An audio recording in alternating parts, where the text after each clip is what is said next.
Hello everyone, it's DA here, and today we are having the first leg, the first quarter of the Warframe Awards. Although we have had preliminaries like the best assets and of course the immortal frames, but this one is for those of us who can afford TennoCon, and of course those of us who just love the game and love to brag and make fun with our arsenal. So this segment of this award is for the best single-handed cannons from the game.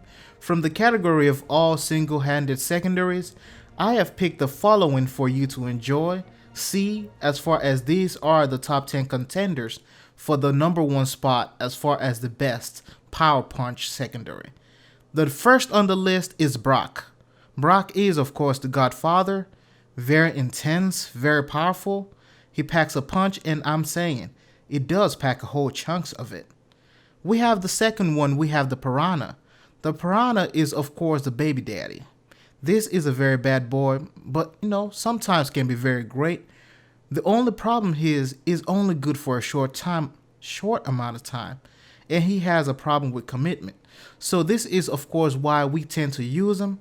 Of course he is very good, however we tend to dispose of him or hardly use him from time to time. On number 3 we have the Euphona Prime, and she is the baby mama.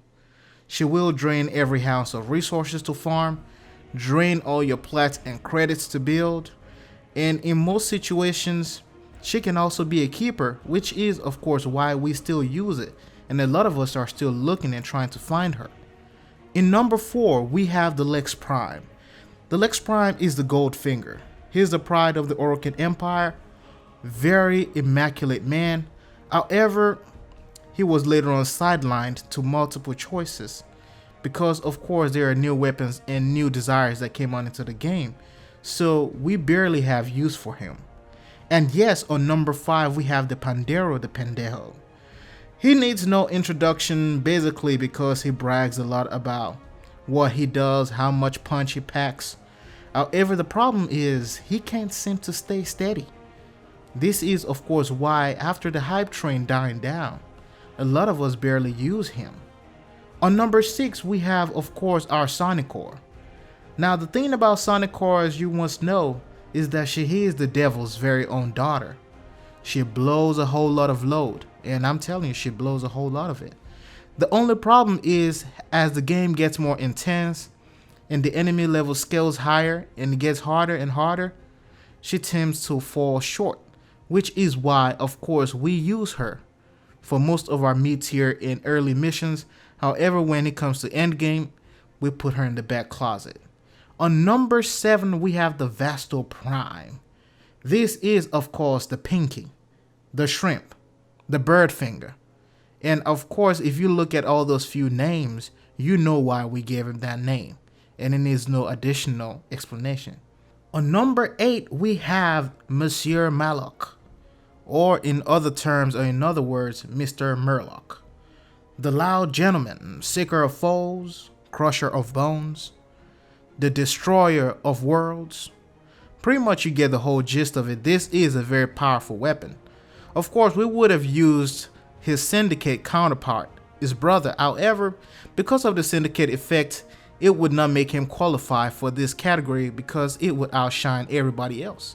And we're trying to get a fair fight here. So Mr. Murloc is just going to stay there in number 8 as part of the contenders.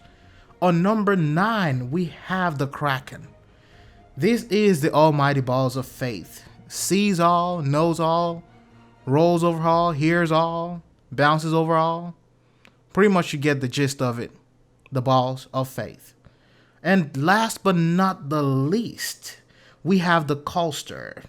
The Colster is the devil himself, born from the balls of kings of the Uranus himself, Till Riggers.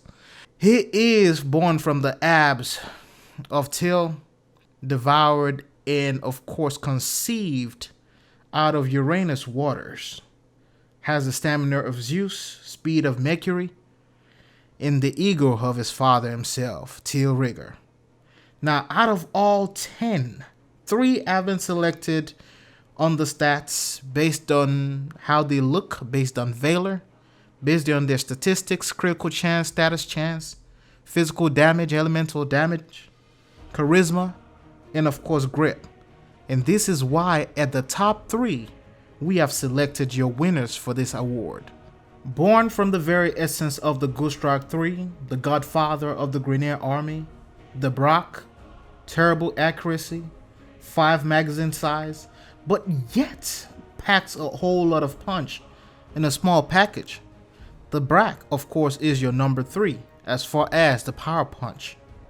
On your number 2, in second place, we have the Goldfinger himself. He may be small, but very efficient at long range. He has risen and made it to number 2. This is, of course, the Lex Prime. And the winner of the event, highly versatile, deadly in the pockets, Keeper. She is strong, very strong. High crit, high status. She is focused and broad. More than any other. The one, of course, the baby mama. She is the winner of all this award. Winner of it all with different and multiple stats. Better than a lot of weapons, and one of the things that you've seen a lot of Tennos carry from time to time. So as far as the best power punch, secondary power punch cannon, single-handed cannon in the game, I feel, based on my own personal preference, that the winner will be the Euphona Prime. The reasons for this is very clear, and I'm sure a lot of people can see it. If you look at the stats, you look at the design, you look at the grip, you look at the accuracy, you look at the critical chance, the status chance, the magazine size, the reload, the fire rate, the amount of physical damage. I mean, there was no other weapon in the category contesting against it. So let me know in the comment section what you think. If you think my decision was right, if you think everything was accurate, if you think I made the best selection and made the best choice as far as the winner of the category, let me know down below in the comment section. And if you enjoyed this series, give me a thumbs up, and if you would like to see more on this channel, hit that subscribe button. As always, it is Dia signing out. I'll see you in the next one.